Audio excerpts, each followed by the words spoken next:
मैं सुलझ गई, ज्योति ब्रह्म को दारती मिल कीजिए।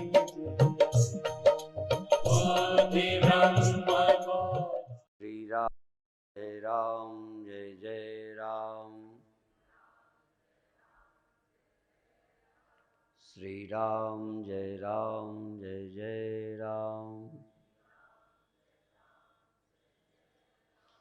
सच्चिदानंद भगवान की, सनातन धर्म की।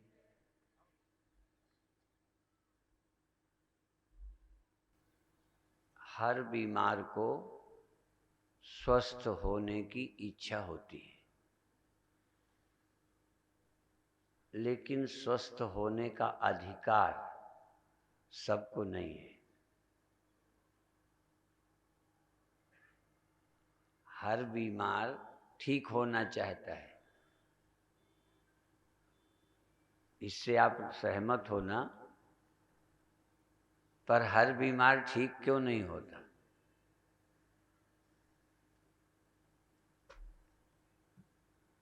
ये इसलिए सिर्फ कहा है कि हर आदमी शांति चाहता है, हर आदमी मुक्ति चाहता है, हर आदमी निश्चिंत होना चाहता है, आनंद में रहना चाहता है, रह नहीं पाता।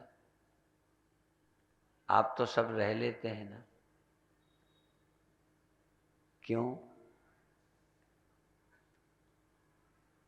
एक नास्तिक भी स्वस्थ रहना चाहेगा, एक संसारी आदमी भी बीमार नहीं होना चाहता, हो जाता है। हो जाने तक कम गलती है। जरा ध्यान से सुने, बीमार हो जाने में कम गलती है, क्योंकि तब वो नहीं समझता था कि इससे बीमार हो जाऊंगा। पर जब जान गया कि ये चीज़ नुकसान करती है, इससे मैं बीमार होता हूँ, इससे मैं चोरी करके पकड़ा गया हूँ, इससे ऐसा करके मुझे नुकसान हुआ है, हुआ, अनुभव कर लिया, फिर भी जब दोहराता है उस गलती को, तब फिर वो समझो उसको क्या कहें। किसी क्षेत्र में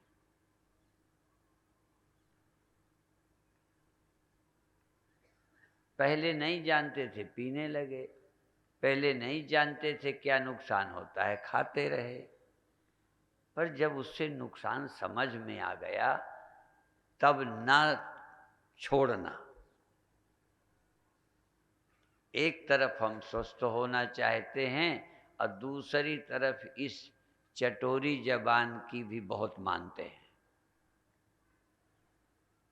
हम ही हम अपने विरोध में, इसलिए हमारे यहाँ औरों को दुश्मन ना के समान कहा है।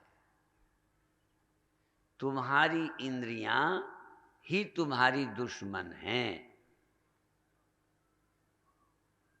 और तुम्हारी इंद्रियां ही तुम्हारी मित्र हैं। बहुत छोटी सी बात है। ये बचपन से जवानी में लोगों को बताई जानी चाहिए कि तुम जिन इंद्रियों के कहने पर चलते हो, हैं ये तुम्हारी, पर तुम इनसे नुकसान उठाओगे। जो मन के कहने पर चलता है वो दुखी रहेगा, मन जिसके कहने पर चलता है वो सुखी रहेगा। अब कहोगे क्या दो हैं? यूं भी कह सकते हो कि बुद्धि और है, मन और है। एक बुद्धि एक मन, एक बुद्धि एक इंद्रियां। इंद्रियां, इनको कुछ प्रिय है, बुद्धि को कुछ प्रिय है। कभी कभी बुद्धि और इंद्रियां एक हो जाती है। ज्ञान न हो तो बुद्धि इंद्रियों के साथ रहती है, ज्ञान हो जाए तो इंद्रियां फिर बुद्धि के साथ रहती है। दोनों में फर्क है। बताना मुझे मुक्ति की बात है, पर पहले आपके स्तर से कुछ कहना जरूरी है। हमारी ही इच्छा है कि हम स्वस्थ रहें, और हमें इंद्रियों के द्वारा भी सुख मिलता है। सुख भी मुझे चाहिए, स्वास्थ्य भी मुझे चाहिए। असुख की अनुभूति इंद्रियों को अधिकतर उनसे मिलता है जो मेरे हित में नहीं है। इसीलिए मैं पूछा करता हूँ, लोगों से पूछता हूँ कि क्या डायबिटीज वाले की इंद्री अर्थात जबान बदल गई है क्या? जिसको डायबिटीज हो गई है, पता भी चल गया कि शुगर से, मीठे से नुकसान होता है, पर क्या मीठी चीज जबान को प्रिय नहीं लगती? अर्थात जबान तो पहले जैसी है, वो नहीं बदली, लेकिन बुद्धि बदली है। पहले बुद्धि और हमारी जबान एक थी। जो हमारी जबान को प्रिय था वो खाते रहे हैं। बचपन से आप मीठे से परहेज करते थे क्या? छोटे से क्या नमक से परहेज करते थे क्या? छोटे से जवानी में क्या तला हुआ भोजन पसंद नहीं था क्या? पसंद था, लेकिन तब तक हमारी बुद्धि इसके नुकसान को नहीं जानती थी। ठीक है ना? तो खूब तला खाते थे, खूब नमकीन लेते थे, चटपटा खाते थे, मीठा खाते थे। अब बुद्धि समझती है, डॉक्टरों से सुना, परहेज करके देखा, लाभ हानि समझ गए, पर अब भी जो आदत है, जो हमारी इंद्रियां हैं, वो उसी चीज को पसंद करती हैं, पर बुद्धि रोकती है। अब ये बुद्धि का और इंद्रियों का, बुद्धि का और मन का युद्ध चलता है। इंद्रियां कहेंगी अच्छा है, स्वादिष्ट है। अब बुद्धि भी पसंद तो आता है। खाते समय यदि जबान को अच्छा लगेगा तो मन को अच्छा लगेगा कि नहीं? और जब मन को अच्छा लगेगा तो बुद्धि थोड़ा ढील देगी कि नहीं? ढील जानते हो? जब जानवर को बांधते थे तो ढील देना। ढील देने के दो अर्थ हैं, बंधे को खोल देना भी है, ढील देना माने रस्सी को लंबा करना, उसको बोलते हैं लंबा दो, माने रस्सी को लंबी कर दो, थोड़ी दूर तक चर लेने दो। और इसी उदाहरण को ग्रंथों ने कहा है, इंद्रियाणि हयान्याहु, इंद्रियां घोड़े हैं। मनः प्रग्रह में उच, मन लगाम है। बुद्धिम तु सारथिम विद्धि, बुद्धि सारथी है। रथ को, घोड़ों को कंट्रोल करने वाली सारथी बुद्धि है। पर शुरू में तो कंट्रोल की जरूरत ही नहीं थी। ध्यान रखना, जिस रथ के हम सारथी हैं, जिस रथ को हमें चलाने को बिठाया गया, जब शुरू में हम इस रथ पे बैठे तो जो इंद्रियां चाहती थी वही हम करते थे। खाने में, पीने में, खेलने में, यहाँ तक फिर पढ़ने में, पढ़ते भी थे वही मन की किताबें। वो जो करते करते इंद्रियां बहुत तगड़ी हो गई, बुद्धि तब थी ही नहीं। देखो, बुद्धि ना के बराबर थी, लगाम पकड़े थी, पर जहां घोड़े ले जाए वहीं उसी की तरफ, जरा भी कंट्रोल नहीं करती। इसलिए एक अर्थ में बुद्धि होते हुए, सारथी होते हुए हम सारथी रहे ही नहीं। घोड़े अपनी मौज से चलते थे, दिखता था सारथी बैठा हुआ, सारथी बैठा हुआ दिखता था, लगता था लगाम पकड़े है, पर जा रहे थे वो जाने दे रहा था। आप खाने दे रहे हैं, आप करने दे रहे हैं, आप बोलने दे रहे हैं, किसी में कंट्रोल नहीं। आप निंदा कर रहे हैं, अपने को गलत मानते ही नहीं है, 100% दूसरे ही गलत है। ये शुरू से जिस रथ पर बैठे, ये हमारी कंडीशन है। पर धीरे धीरे जब खड्डे में ले गया घोड़ा, परेशान हुए तुम, क्योंकि खुश भी तुम ही हुए, परेशान भी तुम। मालिक एक है, रथी एक है, रथी दो नहीं है, वो विषयों से भी आनंद लेता है। कौन? मैं। ये बताइए, मैं नाम का तत्व जो इसके भीतर है, उसके एक नाम कुछ रखो, आत्मा कहो, परमात्मा कहो, फलाना कहो, ढिमाका कहो। यदि इंद्रियों का सुख मिला तो किसे? मुझे। अब बुद्धि ने कंट्रोल नहीं किया, उससे बीमार हुए तो दुखी हुए कौन? तुम। बोलो, जो सुखी हुआ वही दुखी हुआ ना, वो तो दूसरा नहीं है। रथी तो एक ही है। घोड़े कहीं ले जाएं, रथ कहीं जाए, सुख के ही लालच में जाने दिया था, दुख होने पर पछताते हैं।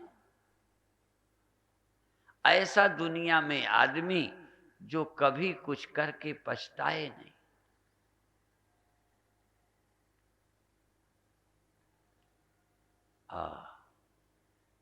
ये संसार युद्ध भूमि है, ये कुरुक्षेत्र है। यहाँ कौरव और पांडव की लड़ाई होगी ही होगी। ये कोई फलाने युग की, सतयुग की, द्वापर त्रेता की बात नहीं है। हर युग में युद्ध चलता रहा है, कौरवों और पांडवों का, देवताओं और असुरों का। अपने भीतर भी युद्ध चल ही रहा है। गीता केवल बाहर के युद्ध की, विजय की बात नहीं करती, इस जीवन के युद्ध की भी बात करती है। इसमें जो जीत जाए, समझो भगवान उनके साथ है। इसमें तो हार जीत मालूम पड़ती है। जिस समय मन की हो जाए आप खुश होते हैं, आप कुछ करना चाहते हैं, माता पिता रोकते हैं। अभी तुम्हारी बुद्धि तो नहीं रोकती, क्योंकि तुम्हारी बुद्धि पूर्ण उनके अधीन है, घोड़ों के, मन के। बुद्धि अलग कोई निर्णय नहीं करती। तब कुछ दिन बुद्धि का काम गुरु करते हैं, माता पिता करते हैं। तो जब अपनी बुद्धि कोई ज़्यादा सोचती ही नहीं, इसलिए मन के अनुसार आप सोचते हैं तो बाप से लड़ जाते हैं, गुरु की नहीं मानते हैं। ऐसा शिष्य ढूंढना मुश्किल है जो गुरु की मान जाए। और गुरु की वही मान जाए जिसकी बुद्धि थोड़ा थोड़ा साथ देगी। जिस शिष्य के बुद्धि होगी वो गुरु की मानेगा। यदि मन ही मुख्य है, बुद्धि है ही नहीं, तो चेला गुरु की भी मानेगा ही नहीं। और जो न मानते हो तो समझ लेना अभी हमारे पास है ही नहीं बुद्धि जो गुरु की भी माने। गुरु की मानने के लिए भी बुद्धि चाहिए, और बुद्धि जितनी बढ़ती जाएगी फिर तुम गुरु हो जाओगे। तुम्हें अलग के गुरु की जरूरत नहीं, तुम्हारी बुद्धि ही गुरु बन जाएगी और गाइड करेगी अपनी इंद्रियों को। जब तक तुम्हारी बुद्धि कंट्रोल नहीं करती, ठीक निर्णय नहीं लेती, मन और इंद्रियों के अनुसार निर्णय लेती है, तब तक तुम्हें अलग का गुरु चाहिए ही चाहिए। और गुरु सिर्फ मंत्र लेने के लिए, कान फुकाने के लिए नहीं होता। हम उन शिष्यों को हृदय से नमन करते हैं जो सचमुच किसी को गुरु मानकर उसके अनुसार चलते हैं। गुरु बधाई के पात्र से ज्यादा हैं चेले बधाई के पात्र, जिन्हें गुरु की जरूरत है। नहीं, गुरु की जरूरत नहीं है, सिर्फ नाटक है। पर यदि स्वस्थ होना है तो जानते हो, राज्य ठीक रखना है तो सचिव की बात माननी पड़ेगी, और यदि स्वस्थ होना है तो वैद्य की बात माननी पड़ेगी। वैद्य की बात माननी पड़ेगी, वैद्य के अनुसार चलना पड़ेगा, जबान के अनुसार नहीं। और वैसे भी जब बुरी हालत में होते हो, हॉस्पिटल में होते हो, तब पूरा परहेज डॉक्टर करा लेता है। घर आते हो तब बीमार होते हो। आप घर में बीमार हुए थे कि हॉस्पिटल में? सही बोलते जाना। बीमार घर में हुए थे और ठीक हॉस्पिटल में हुए। और जब बीमार गए तो ठीक हो के आ गए, फिर दोबारा जाते हो क्यों? वो जब हॉस्पिटल में रहते हो तो कंट्रोल रहते हो, तुम्हें छूटे ही नहीं है, बाहर गए गड़बड़। तो जो गुरु की गाइडेंस में रहते हैं उनके अनुसार चलते हैं, ठीक होते हैं। कई लोग ये भी हैं कि जब गुरुओं के पास आते हैं कहते हैं वहां तो शांति मिलती है, फिर घर आके क्या हो जाता है। बातें बहुत छोटी सी हैं पर बहुत गहरी हैं। ये हम बचपन से सुनते आए, पढ़ते आए गुरु की बातें, और ये रथ की, घोड़े की, अब समझ में आता है कि मामला क्या है। तो ये इंद्रियां घसीट ले जाती। इंद्रियां नाम ही चरताम यन मनोनु विधीयते हरति तस्य प्रज्ञाम वायुर्नाम विमम भषि। जैसे नाव पानी में हो, नाव में रस्सी हो, रस्सी खूंटे से बंधी हो, यदि जोर की हवा आए, पानी का बहाव आए, तो पहले नाव बहती है, नाव बहती है तो रस्सी खींचती है, रस्सी खींचती है तो खूंटे को या तो उखाड़ दे या फिर नाव रुक जाए। ज्यादा जोर यदि नाव में बहने का हो गया तो रस्सी टूट जाएगी, खूंटा उखड़ जाएगा। ये बुद्धि खूंटा है, मन रस्सी है, इंद्रियां ये नाव है। ये विषय की बयारी से बहती है। जब इंद्रियां बहती हैं तो मन भी सहमत है, बुद्धि भी राजी हो जाती है। या कभी कभी रोकते रोकते मन इंद्रियां मानती नहीं, आपकी तो मान जाती है। आप इंद्रियों की मान जाते हो या इंद्रियां आपकी मान जाती? देख लो। इसीलिए हम कहते हैं ये पढ़ाई लिखाई कुछ नहीं है। ये पढ़ाई लिखाई तो दो रोटी की विद्या है, कपड़े की विद्या है, मकान की विद्या है, जीवन बनाने की विद्या, ये पढ़ाई लिखाई नहीं है। इसलिए रामायण में ये भी कह दिया कि स्कूल तो छोड़ो, माता पिता भी पहले ऐसे ही थे तो वही बच्चों को वो भी सिखा देते थे। मेरे गुरुदेव बोलते थे, मात पिता बाल कहीं बुलावहीं और उधर भरे सोई कर्म सिखावें। इतना ही सिखा सकते हैं, उधर भर जाए, गद्दा अच्छा हो, रजाई अच्छी हो, बिल्डिंग अच्छी हो, बहुत से बहुत नौकरी अच्छी हो जाए और सब सुविधा हो जाए, बाकी मन चाहे नरक में बना रहे।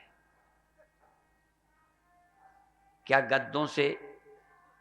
इसीलिए कई लोग तो चुटकुले तैयार किए हैं प्रवचन के, वो मुझे याद नहीं है, एक आध बात याद आ जाती है कि गद्दा अच्छा होने से भी कभी कभी नींद नहीं आती, भोजन अच्छा होने पर भी पेट हजम नहीं करता, करोगे क्या? तो ये धन पदार्थ आपको सुखी नहीं कर सकते, ये सिर्फ थोड़ी आवश्यकता तो है, बिल्कुल व्यर्थ नहीं है। वैसे तो नीति शास्त्र ने भी अर्थ करी च विद्या, विद्या कहा है कौन अच्छी? जो अर्थ करी, जो धन पैदा करा दे, धन की कमाई का साधन बने, वो विद्या है। आजकल वही है। लेकिन या विद्या या विमुक्त है। एक वह भी विद्या है, एक वह भी विद्या है जो रोटी कमाई के लिए, उदर भरने के लिए, थोड़ा धन बढ़ाने के लिए और समाज में बड़ा कहलाने के लिए। पर बड़ा कहने का भी एक बड़ा, समाज में बड़ा होने का भी एक सुख मालूम पड़ता है, बिल्कुल मालूम पड़ता है। उससे पीछे अभी शायद ही कोई हो, बाबा बन के भी बड़ा होना मुख्य बात नहीं है, आनंदित शांत होना बड़ी चीज है। ये साधु को भी समझ आ जाए तो मैं बधाई दूंगा। मैं व्यास गद्दी से बोलता हूं, सिर्फ वही नहीं मिलता बड़प्पन, तो इतने में चिड़ चिड़ चिड़ चिड़ चिड़ चिड़ चिड़ चिड़ चिड़ चिड़। यह है जिंदगी। और जब तक रोजी रोटी तक था वो भी ठीक, पर जब रोजी रोटी से बड़े होते हो तब महामूर्ख होते हो। बड़े तुम किसी चीज से होगे, तुम अपनी महिमा को समझो, तुम हो कौन। इंद्र भी तुम्हें गरीब लगना चाहिए। ब्रह्मा विष्णु महेश भी यदि वो आत्मनिष्ठ नहीं हैं तो एक बहुत संसारी जीव जंतु हैं। ये समझ में आता ही नहीं, कथा में ये विषय छूट जाते हैं। ब्रह्मा भी क्या है, ज्यादा उम्र का है तो क्या हो जाएगा। ये तो प्रकृति से किसी की आयु कम, जैसे कुत्ता बिल्लियों की 20 ही वर्ष है, गाय भैंस की 20 वर्ष है। जन्म से ही आप ज्यादा आयु लेके आए हैं। पशु पक्षियों की तुलना में तुम्हारी आयु ज्यादा है। ऐसे कई जीव हैं जो सहस्रायु हैं। तो ये आयु ज्यादा कम होना ये बड़ी बात नहीं है, क्योंकि वो तो मृत्यु होगी। ऐसे सुख सुविधा ज्यादा हैं तो इसका क्या बहुत महत्व है, क्योंकि उनसे दुख का अंत नहीं हुआ, इन्फीरिटी नहीं गई, सुपीरिटी नहीं गई। धन ज्यादा हो गया, थोड़ा सुपीरिटी आ गई, कम हो गया, इन्फीरिटी आ गई, बस सुख दुख के झूले में झूलते रहते हो। ये सुख दुख सम कैसे होंगे, हानि लाभ बराबर कैसे होंगे, जीवन और मृत्यु समान कैसे होंगे। एक दीर्घायु है, लंबी उम्र का है, एक जन्म मृत्यु उसके लिए स्वप्न हो गया है। दोनों में फर्क समझ लीजिए। दीर्घायु होना पसंद करोगे कि जन्म मृत्यु की समझ से पार जाना चाहोगे। तो ब्रह्मा भी यदि ज्ञानी नहीं है तो मरेगा, और एक आदमी कम आयु का है देह के नाते, पर यदि ब्रह्मज्ञ है तो अमर है वो। इन दोनों का मौलिक भेद है। इसलिए फिर मेरा विषय लंबा हो जाएगा। मैं तो चाहता था कि भूमिका बना के ध्यान कराऊं। आपको कोई पदार्थ से सुख नहीं मिलेगा ये नहीं कहता।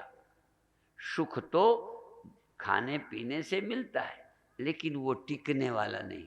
एक मैं जी रहा हूं, ये अनुभव आपको देह के कारण हो रहा है कि हम जिंदा हैं। आप सब जिंदा ही हो ना, यहां कोई मरा हुआ आया, सब जिंदा हो। और जिस दिन शरीर नहीं रहने का आता है उस दिन तुम्हें लगता है मरेंगे। अर्थात देह ही तुम्हारा जीवन है, इसका न होना तुम्हारी मौत है।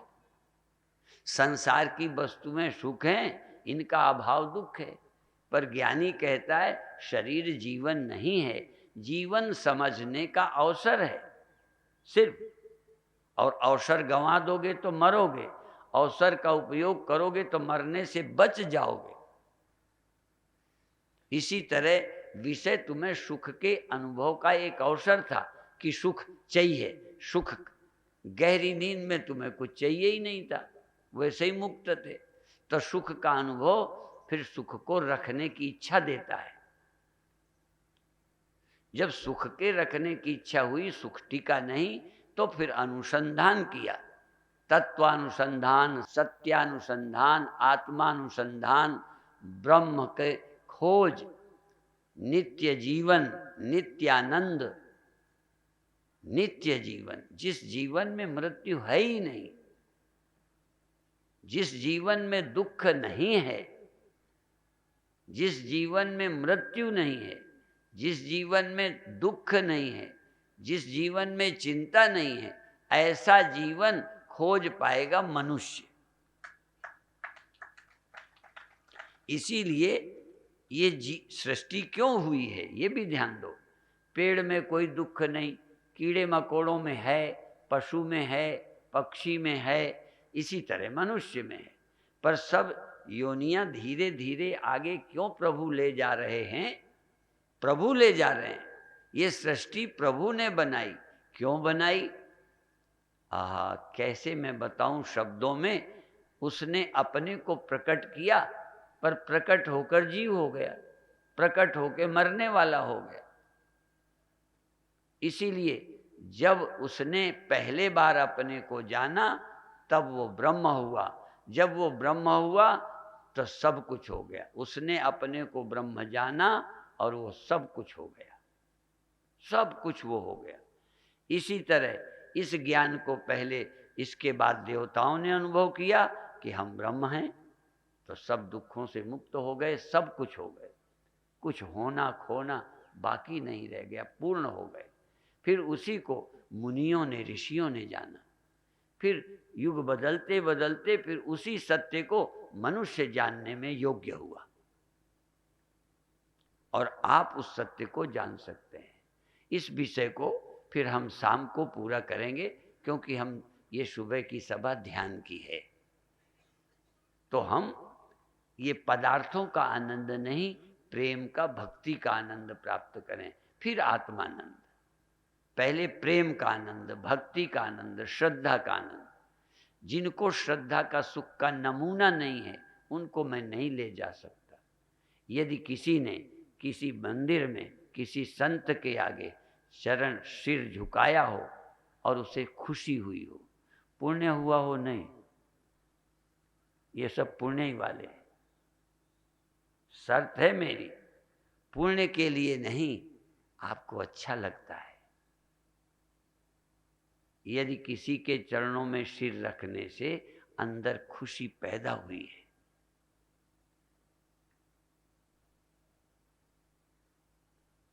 यदि मंदिर में, इसीलिए गोस्वामी जी ने कह दिया कि उनके सिर कड़वी लौकी की तरह हैं, जिनके सिर किसी पूज्य के सामने झुके नहीं। और उन्होंने ये कहा, ये आंखें नहीं हैं जिन्होंने संत के दर्शन नहीं किए। आप तो खूब देखते हो, नहीं देखते। यहाँ भाव क्या है?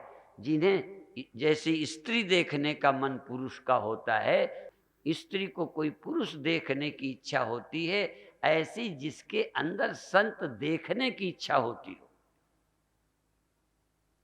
संत प्रिय लगते हों देखकर। दिखाई पड़ना तो आंखें हैं, दिखाई जाएंगे। इसलिए यदि ये आप शुरू कर दो और तुम्हें शांति न मिले, मुक्ति न मिले, तो मैं जिम्मेदार हूं।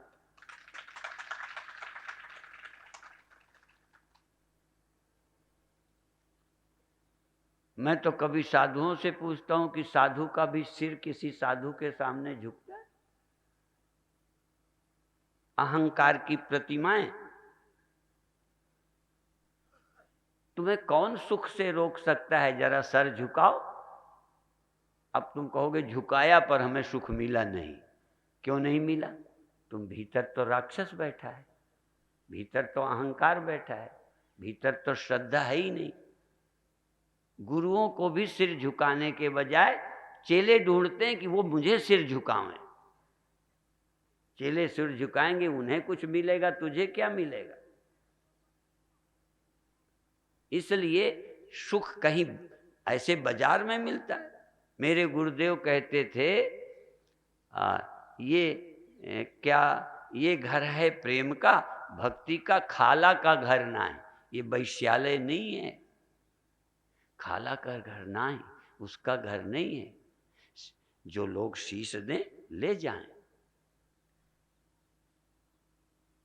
और ये भक्ति होती ढील की पोल, तो साव महाजन लेते मोल।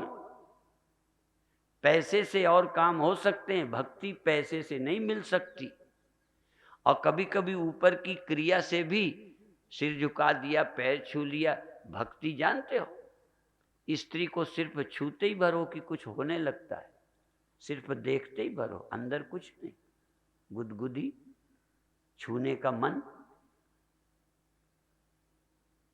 कामी नारी पियारी जिम, लोभी प्रिय जिम दाम, तिम रघुनाथ निरंतर प्रिय लागो मोहि राम। फिर देखो जीवन धन्य होता है कि नहीं। फिर आनंद तुम मांगते फिरोगे,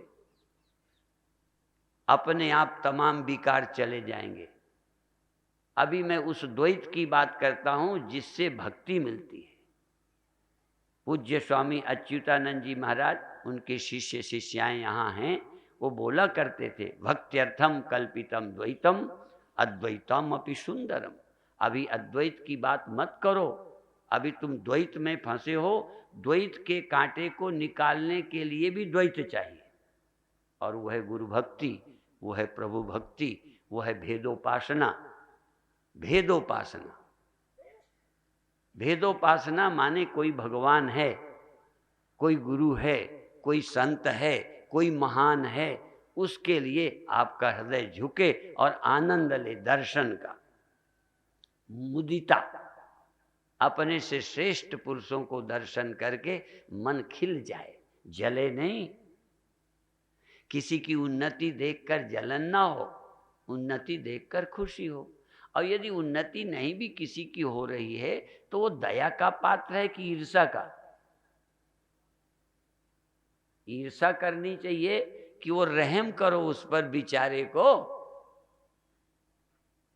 जो तुमको पतन दिखाई दे रहा है, जिस साधु का, जिस वक्ता का, जिस यज्ञकर्ता का, कर्मकर्ता का, आयोजनकर्ता का यदि पतन देख रहे हो तो ईर्ष्या करोगे कि दया करोगे?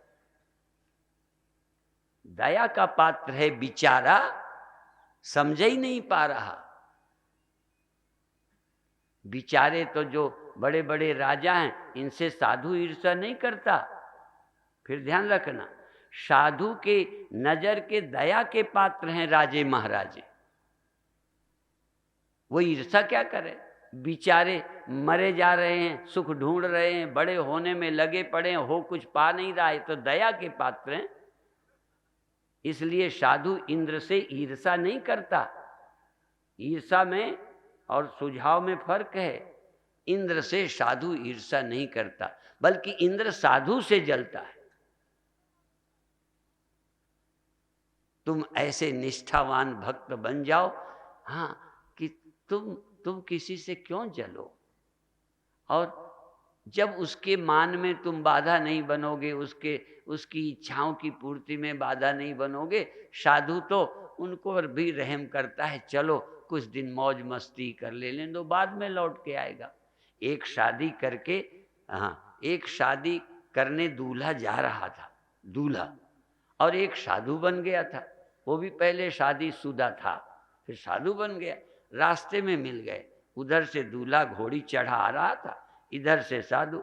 साधु हंसा, साधु को हंसते देख के वो भी हंसा, दूल्हा, दोनों हंसे।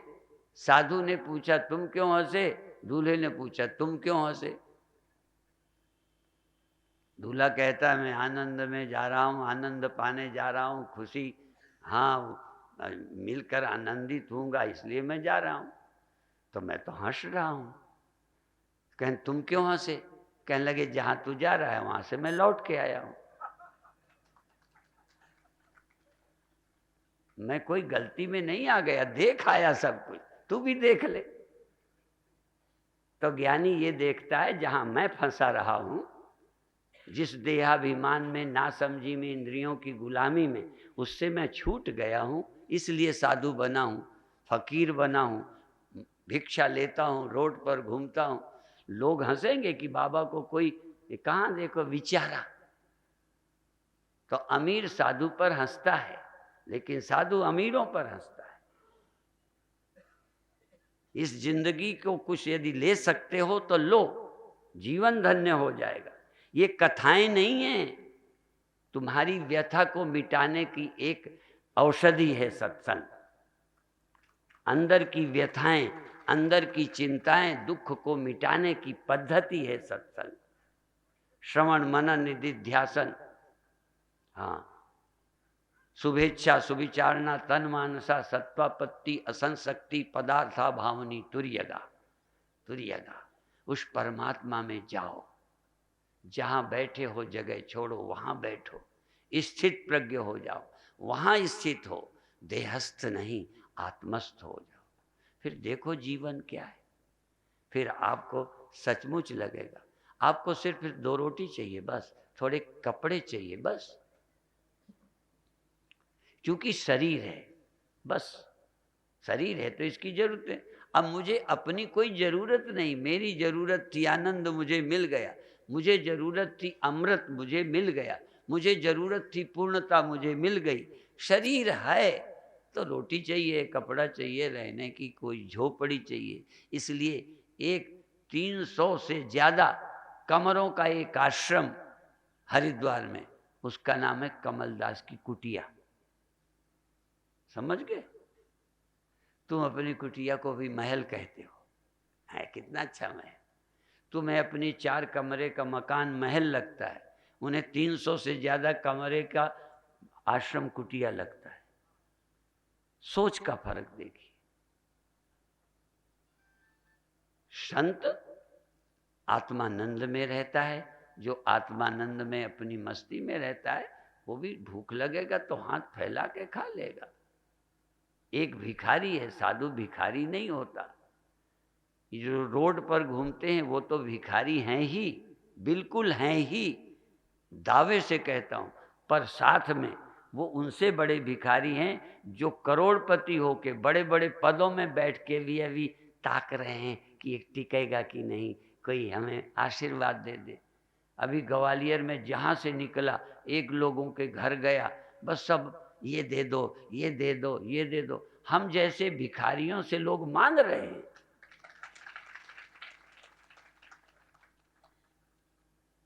ये है जो दिखने में भिखारी, पैसा नहीं, पहनने के ठीक कपड़े नहीं, मांग के खाता है, वो धनी है, बादशाह है, वो आशीर्वाद देता है। और कितने आशीर्वाद लेके लोगों का भिखारीपन नहीं मिटता। हाँ, संत का सुझाव ले जाए तो भिखारीपन मिट जाता है। एक यहां नाचने वाली आती तो देखते, समझे? और छोड़ो, अभी भी आपकी खोपड़ियों पे राजे महाराजे और सत्ताएं हैं। अभी कोई बड़ा मिनिस्टर हो, राष्ट्रपति हो, प्रधानमंत्री हो, वो आए तब भी भीड़ बढ़ जाएगी। अब विशेष करके उन चमचों की बढ़ेगी जिनको साथ में फोटो खिंचाना है। ये तुम्हारी मानसिकता है। तुम संत के भक्त नहीं हो, तुम भगवान के भक्त नहीं हो। वो सीधा सीधा भगवान को नहीं मानते। तुम दिखावा भगवान मानने का करते हो। तुम्हें भी भगवान चाहिए नहीं, तुम छिपे हुए नास्तिक हो। तुम्हारे अंदर अभी भगवान की जरूरत कहाँ है? तुम श्रद्धावान कहाँ हो? किसी दिन भगवान के मंदिर में फिर कहता हूं, गिर कर प्रणाम करना और उठने का जी न करे। किसी लड़की को, लड़के को अकेले मिल जाओ, छोड़ने का मन करेगा? उठा ले जाते हो, अपहरण कर लेते हो, बलात्कार करते हो।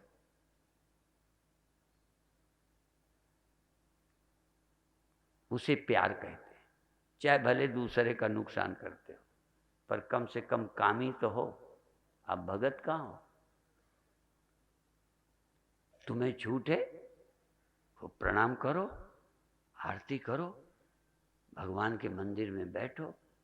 पर तुम्हें तो कर लेते हो इस विषय में कि कहीं न मानने से ऐसा न हो घाटा लग जाए। साधु को इसलिए जरा पटाए रहते हो कि कहीं नुकसान ना हो जाए। साधु को मानते कहाँ हो? ये मानते हो कि इनके कहीं श्राप न लग जाए, इनका वरदान हमें मिल जाए, ज्ञान मिल जाए। हाँ, इसलिए भारत में उनके मंदिर अब बढ़ रहे हैं जिनको तुम चमत्कारी सुन लेते हो। भगवान भी नंबर 2 के हो गए, उनको तो आप अजमा चुके हो। अब नए भगवान अजमा लो, फिर कोई नया। अब हर साल हर समय नए नए भगवान पैदा होंगे और नए नए जादूगर पैदा होंगे। अब फिर कुछ दिन उनको मानो, फिर बेकार हो जाएंगे वो, फिर औरों को मानने लगो। उसको मत मानो जो सबके भीतर छिपा है और वो तुम हो, उसको खोजना नहीं चाहते। तुम औरों को भगवान मान मान कर बेवकूफ और बने हुए हो। कोई चमत्कार तुम्हें मुक्त नहीं कर सकता। यदि मुक्त कर सकती है तो भक्ति और ज्ञान। श्रद्धा, भगवान कृष्ण तक कहते हैं श्रद्धावान लभते ज्ञानम तत्परः संयति। श्रद्धावान ज्ञान को प्राप्त करते हैं। और अंत में कह दिया कि श्रद्धा कैसे पैदा होती है, कुछ जादूगरी दिखाने से। भगवान खिलाड़ी नहीं थे, जादूगरी दिखाई और फिर उस सत्य तक ले गए। बाकी होते ठग तो उतने में ही चेले को अटका लेते। तो आपसे हमारा निवेदन, ये पावन अवसर मिला है, तुम्हारे लिए मिला है। जिसको जो चाहिए उनके लिए वो मिलेगा। मैं चाहता हूं कि तुमको वो मिले जो मुश्किल से लोगों को मिलता है। मनुष्याणाम सहस्रेषु कश्चिद यतति सिद्धये यततामपि सिद्धानाम कश्चिन माम वेत्ति तत्वतः। जिसको मुश्किल से लोग जान पाते, कश्चित धीरा प्रत्यगात्मानमैक्षत आवृत्य चक्षु अमृतत्वमिच्छत। उस सत्य को खोजने के लिए इंद्रियों को रोकिए और ध्यान में बैठिए। आंखें बंद करो। आंखें बंद करके ध्यान श्वास पर ले जाओ और श्वास को फेंको और खींचो। थोड़ा झटके से फेंको और फिर ले लो, बड़े प्यार से।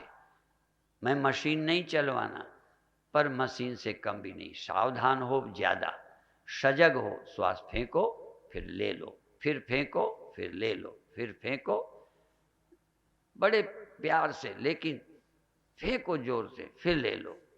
पूरा ध्यान फेंकने पर भीतर, और धीरे धीरे लय ताल संगीत की तरह आनंद से। यदि एक तरह से हिलने का नाम नाचना है, जैसे एक तरह से हिलते हो तो नाचते हो और वैसे भाग दौड़ में परेशान होते हो, ऐसे ही आनंद बनाओ, आनंद प्रकट करो। आनंद मांगो नहीं, आनंद बनाओ। आनंद बनाओ अंदर। जैसे लोग शराब बनाते हैं, ऐसे ही आप प्रेम बनाओ, श्रद्धा बनाओ, भक्ति बनाओ श्वास श्वास में। और अब कल की तरह भजन नहीं, लेते में रा, छोटे में माँ। बस राम राम राम राम नहीं, रा से ले लो, माँ से फेंक दो, रा से ले लो, माँ से फेंक दो। बहुत लय से, ताल से, प्रेम से। जल्दी या धीमा शर्त मेरी नहीं है। शर्त एक है, तुम प्रेम से रा और माँ बोल सको, अंतर की जबान से, श्वास श्वास से, श्वास श्वास से रा और माँ बोल सको। अपने संकल्प में रा और माँ बोलो। आपके अंदर केवल संकल्प रह जाए राम नाम का, बस रा माँ, रा माँ, रा माँ। यदि आके मैं जोर से थप्पड़ मार दूं तो तुम्हारा रा और माँ से मन न हटे। मृत्यु भी हो रही हो तो तुम्हारा राम राम राम राम चलता रहे। अपने संकल्प को पकड़ो, अपने मन को पकड़ो कि तुम्हारे मन में राम राम होता है या नहीं। श्वास तो सहयोगी है, श्वास को नहीं बोलना, तुम्हें बोलना है। श्वास के सहारे श्वास ग्रास ना बिसरे, अर्थात श्वास के आने में और जाने में श्वास नहीं बिसरे, नहीं नाम नहीं बिसरे। नाम न बिसरे, नाम न बिसरे, ऐसी कृपा करो महाराज। नाम ना बिसरे, नाम लीजिए, नाम लीजिए। भूल जाए मान अपमान, भूल जाए लाभ हानि, भूल जाए सब कुछ भूल जाए, बस नाम नहीं भूले। कितनी देर? थोड़ी देर। एक नमूना, एक सैंपल, जैसे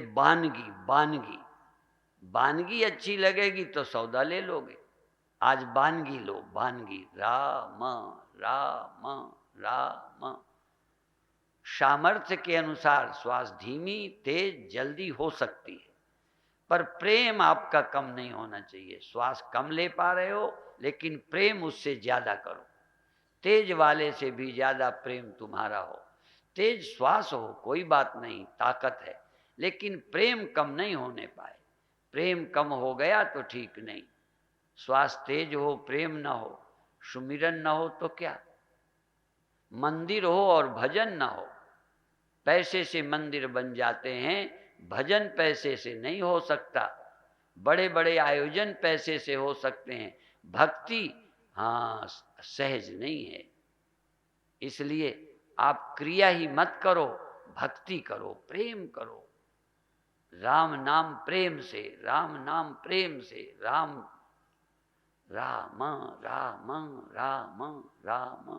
श्वास तेज हो गई है, धीमी हो गई, जरूरत के अनुसार, क्षमता के, श्वास लेने की क्षमता घट गई, लेकिन नाम लेने की क्षमता बढ़ गई, प्रेम बढ़ गया। श्वास तेज हो गई, नाम भी तेज हो गया, प्रेम भी और हो गया। प्रेम बढ़े और चाहे घटे चाहे बढ़े, धन बढ़े विरोधी नहीं हूं, पर नाम भी बढ़ना चाहिए। धन की कमाई हो पर नाम की कमाई कम ना हो जाए। पद की प्राप्ति हो पर नाम को मत भूलो। इसलिए तुमसे भूल हो गई है, हो जाने दो, नाम को पकड़ लो, पाप खत्म। नाम लेने से पाप कट जाते हैं। इसलिए पुराने पापों को भी याद करके कुंठा से मत भरो, दुख से मत भरो, ना समझी छोड़ो, नाम जपो। नाम से ऊंची कोई विद्या नहीं है, सुमिरन से बड़ा कोई ज्ञान नहीं है। सुमिरो सुमिर सुमिर सुख पाओ, नाम लेत भव सिंधु सुकाई, करहु विचार सुजन मन माई। पहले नाम लो, नाम लो, नाम लो, प्रेम से लो। बहुत अच्छे, प्रेम से नाम लीजिए, जीवन धन्य हो जाए।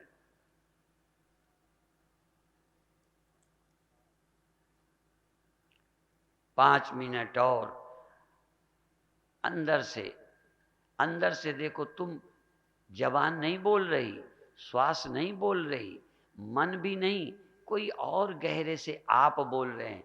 जैसे खाया जबान से, सुखी तुम हुए, बीमार हुआ शरीर, दुखी तुम हुए। तो ये तुम क्या चीज है, ये तुम क्या है? जब चल रहा है, सुखी तुम हो रहे हो, श्वास चल रही है, नाम तुम ले रहे हो। तुम, जबान नहीं, हाथ नहीं, मन भी नहीं, श्वास भी नहीं, तुम तुम नाम ले रहे हो, तुम नाम ले रहे हो, तुम नाम ले रहे हो, तुम नाम ले रहे हो, तुम नाम ले रहे हो। दूसरे को मत देखना, अपने भीतर। मैंने अभी थप्पड़ मारने को कहा था, शोर हुआ तो क्या हुआ, तुम करते रहो। तुम अपना अपना श्वास में नाम जपो। कितने विघ्न आवें, आप नाम नहीं छोड़ो, नाम नहीं छोड़ो, नाम नहीं छोड़ो, नाम नहीं छोड़ो। बहुत अच्छे, अंदर अंदर से राम राम राम राम राम, अंदर अंदर अंदर से। लोग काम में पागल हुए, आप प्रेम में पागल हो जाओ, भक्ति में पागल। भक्त तो पागल ही होते हैं, पागल हो जाते हैं और बुद्धिमान हो जाते हैं। पागल होकर बुद्धि मिलती है। एक बार पागल हो जाओ, मस्त हो जाओ, अंदर जागो, अंदर जागो, अंदर जागो। अड़ोसी पड़ोसी को मत देखो, तुम अपने भीतर नाम जपो। दूसरे से तुम्हें क्या, न दूसरे के पाप देखो, न दूसरे के पुण्य, न दूसरे को गरीब देखो, न अमीर, तुम अपने को देखो। तुम क्या हो? तुम नाम में, नाम का सुमिरन, नाम का सुमिरन, नाम का सुमिरन करते जाओ, करते जाओ, करते जाओ। 2 मिनट और प्रेम से। अब धीरे से श्वास धीमी, श्वास धीमी हो गई, नाम तो और गहरा हो गया, सुमिरन और गहरा हो गया। श्वास धीमी, सुमिरन और गहरा, प्रेम और अधिक, मस्ती और अधिक, शांति शांति, इतनी शांति कि जो कभी कर्म से नहीं मिली, कभी संसार से। इन जैसे टेंशन रहित, चिंता रहित, भय रहित। नींद में क्या था? कुछ भी नहीं था, फिर भी कोई चिंता तो नहीं थी, दुख तो नहीं था, भय तो नहीं था। ऐसे ही इस समय सुमिरन है केवल, कोई भय नहीं, कोई चिंता नहीं, कोई दुख नहीं। हाँ, कोई पाने की इच्छा नहीं, सब इच्छाएं छोड़ दो, सारी इच्छाएं, नाम के सिवा मुझे चाहिए कुछ नहीं। तभी भगवान के भक्त ने, तुलसी ने कहा, जे जोनि जन्म हूँ कर्म बस, तहाँ राम पद अनुराग हूँ। चाहे जहाँ मुझे रखो, जाहि विधि राखे राम, ताहि विधि रहिए। रहने में आनंद, सुमिरन में आनंद। हमें परिस्थितियों से मतलब नहीं है, राम में रहो, राम में रमो, राम तुम में रम जाए, तुम राम में रम जाओ बस। यदि रमो, रमने का मतलब प्रिय लगना, रमण करना। हाँ, प्रेम, रमण, राजी होना, नाम में रम जाओ, नाम तुम में रम जाए। अजब अलौकिक स्वरूप मेरा कि राम मुझ में, मैं राम में हूँ। ये अंदर का जो मैं है ना, ये मैं राम में है, ये राम मेरे मैं में है। ये जो अंदर ध्यान है मैं, इसी में राम नाम, इसी में मैं और राम एक एक एक एक, उस निराकार में, उस शून्य में समा जाओ, समा जाओ, समा जाओ। और अब धीरे धीरे बिना हड़बड़ाहट के आपका मन सुमिरन को करता है या छोड़ने को। अंदर से एक बार अनुभव कर लो, अंदर स्मरण कर लो कि आपका अंतस क्या चाहता है। तो जो चाहता है उसको पूरी कर लो, कोई बात नहीं। छोड़ने का है छोड़ दो, बोलने का है बोलो, हाथ हटाओ, पैर बदलो, जो आपका दिल करता है। यदि आपका दिल करता है न छोड़ूं, तो 1 मिनट की छूट है, बाद में तो छोड़ना है। 1 मिनट की तुम्हें छूट है, फिर आज्ञा पर चलना। काम करना अच्छा भी लगता है, छोड़कर काम करो। बैठने का भी दिल करता है, समय पूरा हो जाए छोड़ दो। बहुत अच्छा लगने पर भी अति मत करो, अति नहीं, पर अच्छा लगने लग जाए तो अपने भाग्य की सराहना करो। सुमिरन बनने लगे, ध्यान लगने लगे, अच्छा लगने लगे, समझो तुम अब पहुंच जाओगे। जिसे इस रास्ते में अच्छा लगे वो निश्चित पहुंचेंगे। जो मजबूरी से डंडे से बिठाए जाते हैं मार मार के, जरूरी नहीं कि आपका हृदय चाहता हो।